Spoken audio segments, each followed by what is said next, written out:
afternoon. Before we start, I'd like to conduct a quick experiment, if that's okay. Okay, so really quickly, raise up your mobile devices. Freeze. Okay, so for those of you who are holding something up, and some of you even two things up, I'm going to guess that you already had it in your hand, and most likely you're a social media native.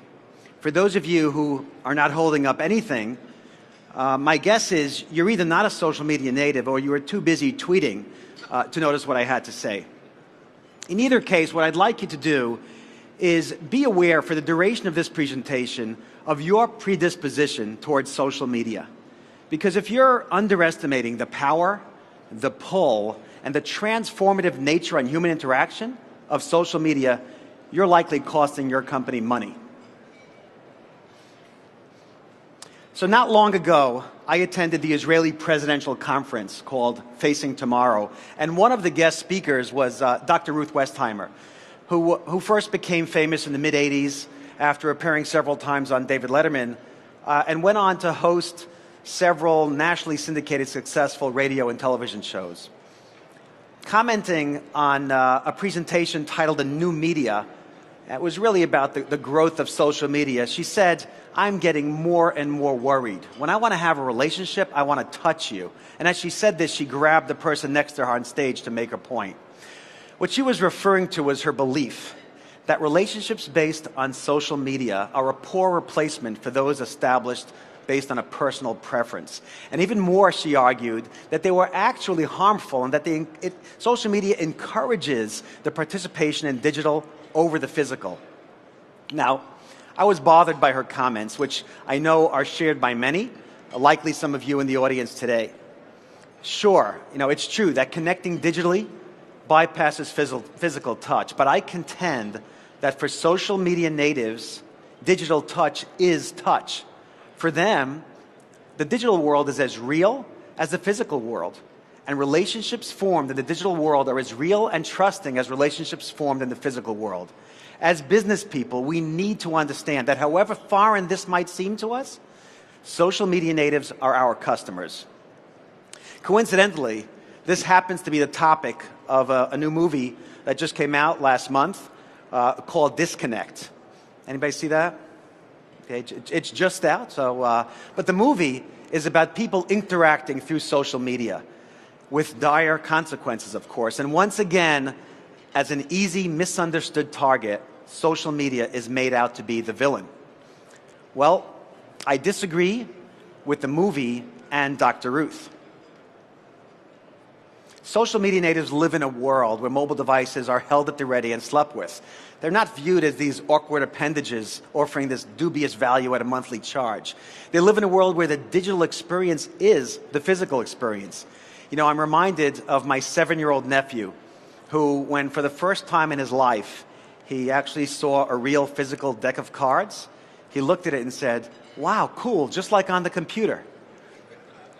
Now, what he saw in those physical deck of cards was an innovative abstraction of something that until then existed only in the digital world, not the other way around. So we need to realize that to social media natives, reality is a digital-physical continuum. Social media natives have grown up in the world where being online is just being. To social natives, there may be no difference between relationships formed in the digital world and those formed in the physical world. They're comfortable in the digital world and are actually more likely to regard it with trust versus skepticism. In fact, they may even prefer the digital world, where Facebook pages, tweets, status updates, and posts are replacing meetings, newspapers, cold calls, and even love letters, where they can jump in and out of chat rooms at will, where they can connect with more people more frequently and more conveniently than ever. This should not be seen as a degradation in human interaction. Rather, we need to consider connecting through social media as representing an evolution in the way that humans interact. And humans are interacting through social media in huge numbers. This graphic maps Facebook friends connections throughout the world. And this is only a small sampling. There are actually 140 billion of them. There are now more than 1.5 billion social networking users around the world. What that means is there are 1.5 billion people that may be doing business with your competitor if you're not providing them an environment in which they feel comfortable, if you're not communicating with them in their native tongue, and if you're not setting up shop in their digital neighborhood. Now, this trust and comfort that a growing number of people have in the digital world have not gone unnoticed by businesses. The increasing popularity of social media is paving the way for brand new business models.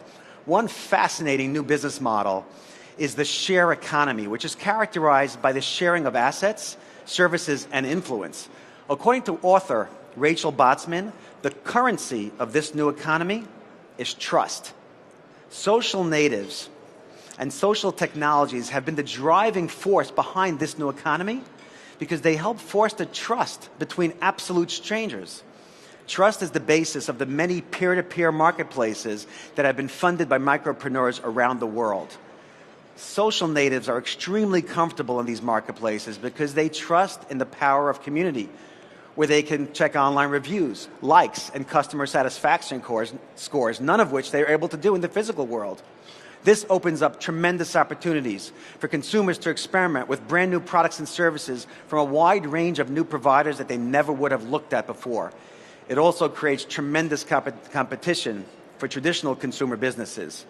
There's a huge upside potential to this economy based on trust. Forbes estimates that the revenue flowing through the share economy this year alone will be $3.5 billion, growing at 25%. And at that rate, the share economy based on trust becomes a major disruptive economic force. So in closing, I'd like to leave you with these thoughts.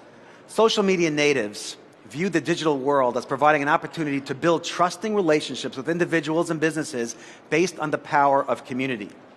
As business people, we must embrace social media natives or risk losing market share to those who do.